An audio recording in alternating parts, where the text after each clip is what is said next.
नमस्कार, knocking-news.com में आपका स्वागत है। मैं हूं गिरिजेश वशिष्ठ। आज सुबह से इंडिया बनाम भारत हो रहा है, भारत बनाम इंडिया हो रहा है। आपको पता है ये दोनों, इंडिया विद भारत और भारत विद इंडिया, ये दोनों पोर्टल के जो यूआरएल हैं वो पहले से मेरे पास में रजिस्टर पड़े हुए हैं। हमारे एक मित्र हैं, इन्होंने बहुत पहले इसको तैयार कर लिया था। हम लोग इस पर वेबसाइट भी बनाने वाले थे और वो एक मोहब्बत की वेबसाइट थी और उसमें हम ये बताने वाले थे कि कैसे भारत और इंडिया को ब्रिज किया जाए, जोड़ा जाए। खैर, फिलहाल तो प्रोजेक्ट ठंडे बस्ते में। तो अभी जो है वो नई बहस शुरू हो गई है और बहस ऐसे शुरू हुई है कि राष्ट्रपति भवन से G20 के डिनर के लिए जो निमंत्रण पत्र भेजे गए हैं उस पर लिखा हुआ है प्रेसिडेंट ऑफ भारत। उसका स्क्रीनशॉट आ गया है। मैंने कल आपको बोला था कि उदयनिधि स्टालिन के बयान के रुझान आने शुरू हो गए हैं। अब आप कहेंगे कहां से कहां आप जोड़ रहे हैं। मुझे जोड़ने की जरूरत नहीं है, ये उसी के रुझान आ रहे हैं। कैसे आ रहे हैं इसको हम समझेंगे। ये भी समझेंगे कि इस पॉलिटिकल ट्रैप में कांग्रेस पार्टी को किस तरह से घेरने लपेटने की कोशिश हो रही है, इंडिया की पॉलिटिक्स को कैसे लपेटा जा रहा है, इंडिया में कैसे कई राय बन गई हैं और इसके बहुत सारे एस्पेक्ट, इतने इसको 360 डिग्री डिस्कस करेंगे। कहीं मत जाइए, चैनल को सब्सक्राइब कर लीजिए। मैं अभी हाजिर होता हूं।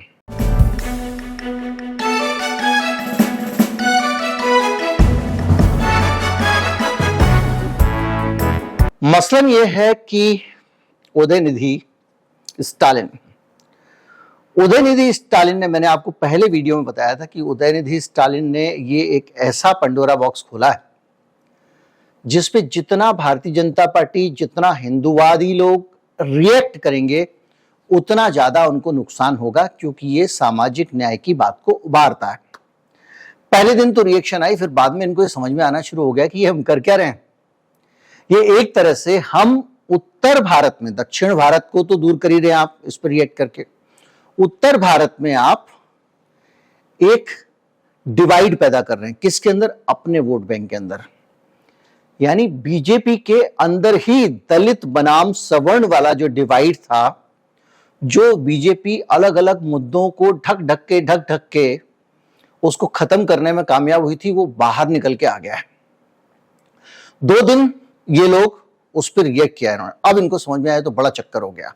अब अपने समर्थकों को कैसे रोकें, तो ये इंडिया बनाम भारत जैसा एक दुधारू तलवार आ गई, दुधारी तलवार।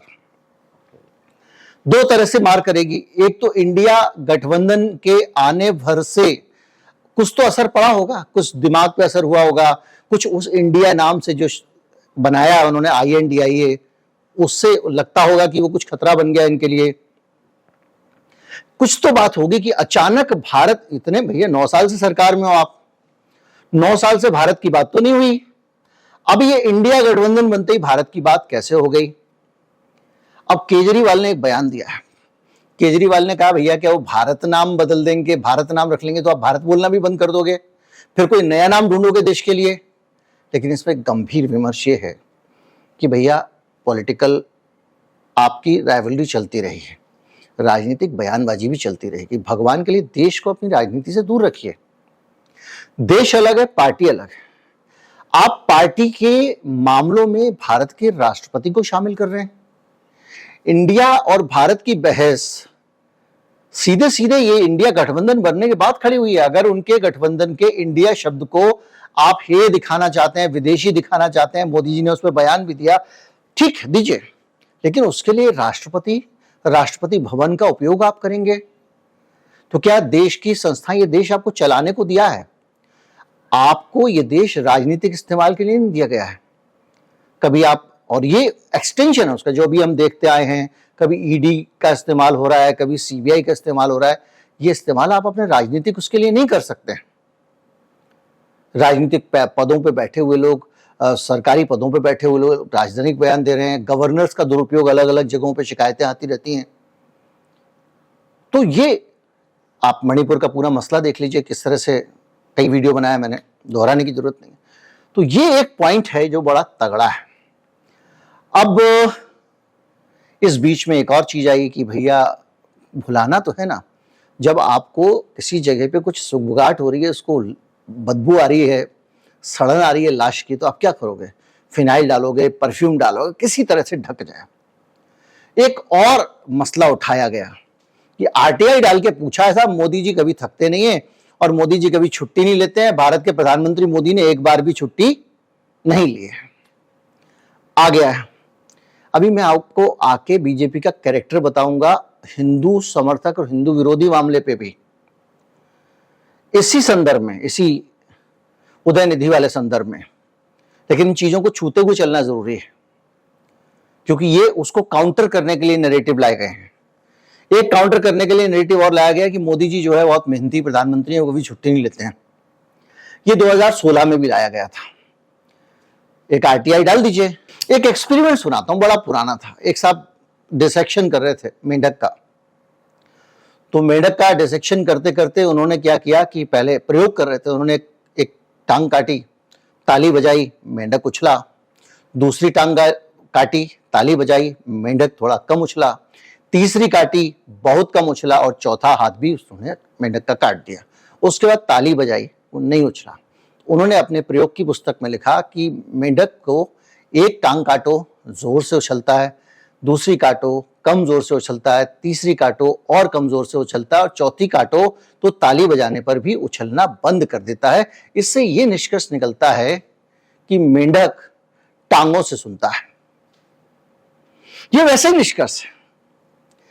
प्रधानमंत्री छुट्टी नहीं लेता है, ये एक जवाब आया आरटीआई में, लिख दिया।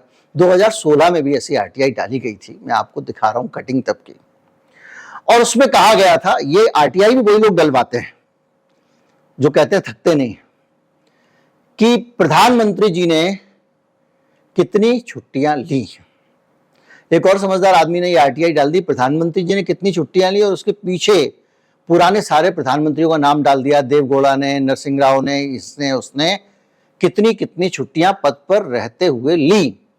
प्रधानमंत्री कार्यालय से जवाब आया कि देश के प्रधानमंत्री हमेशा ड्यूटी पर रहते हैं और वो कभी छुट्टियां नहीं लेते हैं, और उनकी छुट्टियों का कभी हिसाब नहीं रखा जाता है। तो हम आपको बता नहीं सकते किसने कितनी छुट्टी ली। तो जब प्रधानमंत्री चाह कर भी, अगर मोदी जी एप्लीकेशन भी लिखते थे, श्रीमान प्रधान अध्यापक महोदय से स्कूल में लिखते थे कि भैया हमको छुट्टी चाहिए, हमको बुखार हो गया है, I am suffering from fever, जैसे हम लोगों ने स्कूल में रटा हुआ था, तो कहा जाएगा सर छुट्टी का प्रोविजन ही नहीं है, आप ड्यूटी पे ही सो लो, ड्यूटी पे ही आराम कर लो, ड्यूटी में ही अस्पताल में भर्ती हो जाते हैं, ड्यूटी में ही ठीक होके आ जाते हैं। ड्यूटी में ही घुटना बदलवा लिया था वाजपेयी जी ने, उनके भी नाम पे एक भी चिट्ठी नहीं लिखी हुई है। आप छुट्टी को लेके आप बना दो, उसके बाद में आप, अरे मोदी जी ने एक भी छुट्टी नहीं ली। और ये आप करके पता है क्या कर रहे हैं? आप इस देश भर में जो काम करने वाले लोग हैं, कामगार हैं, उनके शोषण का रास्ता खोल रहे हैं। पूंजीपति उन्हें यह सिखाएगा कि देखिए देश का प्रधानमंत्री एक भी छुट्टी नहीं लेता है, मैं 16-16 घंटे काम करता हूं। मालिक बोलेगा, मालिक के चैम्बर के बगल में स्विमिंग पूल लगा हुआ है, उसके बार भी है, सब कुछ है। वो बोलेगा देखो जी मैं 16-16 घंटे काम करता हूं और तुम लोग को जाना है। तो इसी चक्कर में बहुत सारे लोग देखा होगा, मैनेजर टाइप के लोग होते हैं और रात को देर तक बैठे रहते हैं। तो ये आप संदेश दे रहे हैं देश को, जबकि आपको संदेश ये देना चाहिए कि 8 घंटे के बाद अगर 1 घंटे भी काम कराओगे तो मजदूर को एक्स्ट्रा पैसा देना पड़ेगा, डबल जो नियम है। 30 घंटे से ज्यादा काम नहीं कर सकते आप फ्रांस में। बॉस घर पे आपको फोन नहीं कर सकता। उसकी जगह हमारे प्रधानमंत्री प्रेरणा ले रहे हैं कि वो छुट्टी नहीं लेते हैं, 18-18 घंटे काम करते हैं। मार डालो आम आदमी को। खैर, तो ये जो जितने नैरेटिव आ रहे हैं ना, ये जो प्रचार आ रहे हैं, इनके पीछे मकसद सिर्फ यही है कि भैया ये ज्यादा ना हो यार दलित सवर्ण वाला, इसीलिए इसको दलित सवर्ण से ज्यादा हिंदू और वो सब बना के किया जा रहा है। अब वो बागेश्वर बाबा, उन्होंने कह दिया ये रावण है, उदयनिधि मारन। अरे वो तो खुद ही कहते हैं हम रावण है भैया, हम लोग तो द्रविड़ हैं, हमको आपने रावण घोषित कर दिया, ये घोषित कर दिया, हमारी स्किन का कलर डार्क होता है, आप यमराज भी हमी को बनाते हैं, रावण भी हमको बनाते हो, बलि हमको बनाते हो। वो तो खुद कहते हैं, उनकी तो आप पॉलिटिक्स मजबूत कर रहे हो कह के। तो अब क्या हो रहा है ये समझिए कि भारतीय जनता पार्टी का कैरेक्टर क्या है। ये पूरा जो मसला चल रहा है इस पे भारतीय जनता पार्टी का कैरेक्टर ये निकल के सामने आता है कि 2008 में एक कविता लिखी। किसने कविता लिखी? करुणानिधि ने। करुणानिधि कौन है? वो दादा हैं उदयनिधि स्टालिन के। उन्होंने अपने बेटे का नाम स्टालिन रखा था। वो सोवियत संघ के स्टालिन से बहुत प्रभावित थे और स्टालिन के बेटे ने अपने पिता के नाम को सरनेम के तौर पर लगाना शुरू कर दिया। ये लोग विचार से नास्तिक हैं, किसी धर्म को नहीं मानते हैं, तो सरनेम होने का सवाल ही नहीं है, जाति सूचक या किसी भी प्रकार का। तो अभी क्या हुआ कि करुणानिधि ने 2008 में कविता लिखी। मैं कटिंग लगा रहा हूं और आप मांगोगे तो मैं लिंक भी दे दूंगा। इस कविता में उन्होंने भगवान राम के लिए, हिंदू धर्म के लिए जो जो बातें लिखी हैं, ये पहली बार नहीं कहा है उदयनिधि ने, वो आप पढ़ लीजिए। जब सेतु समुद्रम को लेकर बहुत कंट्रोवर्सी हो रही थी ना कि वहां पर राम सेतु बना हुआ है, अब तो केंद्र सरकार ने लिख के दे दिया, इसी सरकार ने, सुप्रीम कोर्ट ने, कि वहां कोई राम सेतु नहीं था। और इस राम सेतु की कंट्रोवर्सी के कारण बीजेपी ने बहुत बड़ा नुकसान किया इस देश का। जिक्र आया तो बताता चलूं। हुआ यह है कि हमारा भारत जहां खत्म होता है नीचे, उसके बाद में कुछ छोटे छोटे द्वीप हैं और यही सब सेतु समुद्रम है। उसके बाद में श्रीलंका है। भारत सरकार चाहती थी कि उस पुल को हटा के वहां से, ये जो तथाकथित पुल है, उन चट्टानों को हटा के हम वहां से जहाजों की आवाजाही शुरू कर दें। तो उसमें क्या था कि बड़ी संख्या में जो जहाज, जिनको श्रीलंका का चक्कर लगा के जाना पड़ता है, जो हम्बनटोटा बंदरगाह है जिसको श्रीलंका से चाइना ने लीज पर ले लिया, जहां पे वो जासूसी जहाज अपने खड़े करके भारत के रॉकेट प्रोग्राम की जासूसी भी कर लेता है, मिसाइल का परीक्षण करे तो वो भी कर लेता है, वो पूरा हिस्सा ही कट जाता, क्योंकि भारत के नीचे से निकल के और जहाज चले जाते हैं। अब इन्होंने उसको कह दिया कि ये राम सेतु है, वो वाला है जो रावण ने पूजा कराई थी और भगवान राम को, और उसमें सेतुबंधु रामेश्वर की स्थापना करके फिर पुल बनाया था, जिसमें नल नील ने जो तैरने वाले पत्थर डाले थे, वो सब जो लिखा हुआ रामचरितमानस में, टूटने नहीं दिया। अब खुद ही कहा कि हाँ भाई, तो स्ट्रेटेजिकली हम बहुत स्ट्रांग होने वाले थे और भारत इतना धन कमाता, अरब सागर से हिंद महासागर के बीच में जाने वाले जहाजों से मोटी वसूली करते हैं। खैर, तो करुणानिधि ने 2008 में माफ कीजिएगा, एक लिखी कविता। उसमें उन्होंने लिखा, भगवान राम ड्रंकार्ड थे, पियक्कड़ थे, and wondered whether he was qualified engineer to have built Ram Setu. और कह रहे हैं कि वो कोई इंजीनियर थे, पढ़े लिखे इंजीनियर थे, जिन्होंने राम सेतु बनाई। करुणानिधि ने भगवान राम के बारे में कहा था। एक टीवी इंटरव्यू में उन्होंने ये भी कहा, जैसे हिमालय और गंगा की बात होती है, वैसे ही बहुत बड़ा झूठ है भगवान राम का होना, भगवान राम का अस्तित्व। किसने कहा? करुणानिधि ने। इसके अलावा भी उन्होंने बहुत सारी बातें कही। उसके बाद उन्होंने कहा, इसके बाद में कांग्रेस पार्टी ने इसकी आलोचना की। कांग्रेस पार्टी ने कहा कि ये किसी को भी अधिकार नहीं है कि वो किसी दूसरे की भावनाओं को नुकसान, आहत करे या उनकी भावनाओं पे हमला करे। ये कैरेक्टर है उदयनिधि के का, जिन्होंने ये बात कही थी, यानी उनकी ये पारिवारिक परंपरा है। लेकिन बीजेपी का कैरेक्टर कैसे बदलता है, ये स्टोरी में आप देखेंगे। 2008 में वो ये बयान देते हैं और 2009 में अटल बिहारी वाजपेयी उनके साथ मिलकर चुनाव लड़ते हैं। ये लोग राम जन्मभूमि के लिए आंदोलन चलाने वाले लोग थे, राम भक्त लोग थे, राम सेतु की मांग करने वाले लोग थे। और 9 से 5 साल तक इसी डीएमके के साथ में, जिसकी यही विचारधारा है, जिसको उन्होंने एक दिन के लिए नहीं बदला, जो आज उदयनिधि स्टालिन कर रहे हैं, यही विचारधारा है। भारतीय जनता पार्टी इसी विचारधारा के साथ, अटल जी महाराज थे हमारे, प्रेम की गंगा बहाते रहे। आज इसलिए आप मसला बना रहे हैं क्योंकि उदयनिधि इंडिया के साथ है, बीजेपी के साथ नहीं है, एनडीए के साथ नहीं है। और इसका मतलब आपने तो सोचा कि हम इसको पॉलिटिकली घुमा लेंगे, हिंदू विरोधी घोषित कर देंगे, और आपका प्रीवियस एक्सपीरियंस जो है वो यही है कि हिंदू विरोधी आप घोषित कर दो और वोट ले जाओ। लेकिन आपसे एक चीज उन्होंने भी सीख ली है, आप भले ही गलत हो, अड़े रहो, जोर जोर से शोर मचाते रहो, लोगों को आपकी बात समझ में आ जाएगी। अब खड़गे के बेटे ने भी उसका समर्थन कर दिया है, उदयनिधि के। मतलब दलित चेतना, दलितों का समर्थन, समता की आवाज, नारी समानाधिकार की आवाज इस देश में मजबूती पकड़ती जा रही है। हालत यह है कि भारतीय जनता पार्टी को दूसरे मसले, 18 घंटे प्रधानमंत्री काम करते, प्रधानमंत्री कभी छुट्टी नहीं लेते, तो 2016 में आप बेच चुके हो, दोबारा से नई आरटीआई डाल के ये क्यों निकालना पड़ा?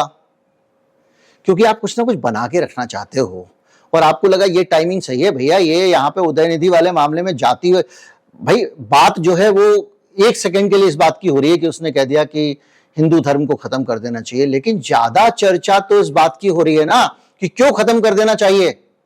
आप हमारे कमेंट देख लीजिए, आप सोशल मीडिया सारा देख लीजिए, किस तरह से लोग डॉक्टर अंबेडकर की बात कर रहे हैं, पेरियार की बात कर रहे हैं और कह रहे हैं कि इस देश में भेदभाव ही खड़ा हिंदू धर्म ने किया है। तो वो एक जो पूरा का पूरा अम्ब्रेला हिंदू धर्म का आपने जनरेट किया था, सबको जिसके अंदर लेके आए थे, आप जिसको राष्ट्र धर्म कहते थे हिंदू धर्म को, उसको हटा के आज आपको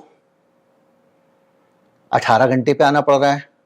और ऊपर से आपने एक और गलती कर दी, जो आप सोच रहे हो ना भारत बनाम इंडिया, माफ कीजिएगा, ये हिंदी बेल्ट जो है वहां पॉपुलर नारा हो सकता है ये भारत वाला, जम्बूद्वीप कर दो, उससे पुराना नाम है, लेकिन ये नारा दक्षिण में नहीं चलेगा। वहां पे तो वो हिंदी और संस्कृत और इन सब चीजों से तो और तकलीफ होती है उनको, और आपको इस बार दक्षिण की जरूरत है। सारे एनालिसिस कह रहे हैं कि जो 2019 वाला परफॉर्मेंस था वो तो रिपीट होने से रहा मोदी जी का, और दक्षिण से कुछ नया नहीं कमाया, नॉर्थ ईस्ट से भी कमा चुके हो, तो बच नहीं पाओगे 2024 में। आपका सरकार से जाना तय, अगर दक्षिण से आपने कुछ, दक्षिण को बिगाड़ लिया आपने। अब आप सोच रहे हैं मैं उत्तर को बहुत स्ट्रांग कर लूं, लेकिन उत्तर को स्ट्रांग करने में भी ये समस्या है, ऊपर से कुछ नए तर्क आने लग गए कि भैया आप इंडिया की जगह भारत नाम करने की बात कर रहे हो, अगर राष्ट्रपति के यहां पे लिख गया है।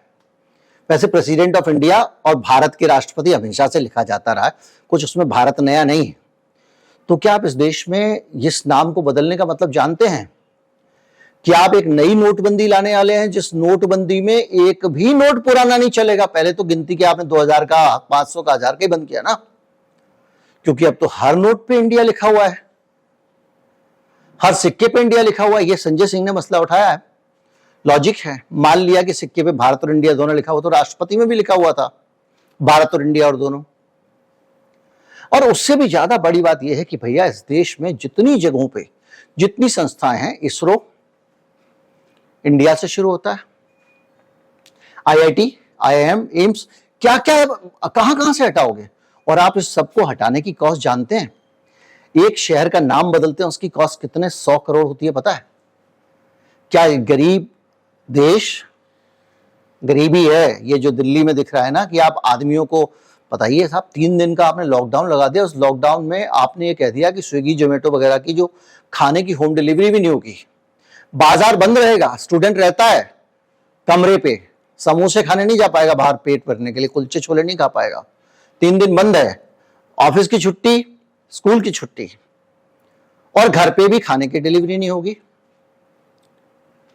और यहां तक कि वो मासूम जानवर, वो गरीब बेघर लोगों को उठा उठा के बंद कर दिया रैन बसेरों में।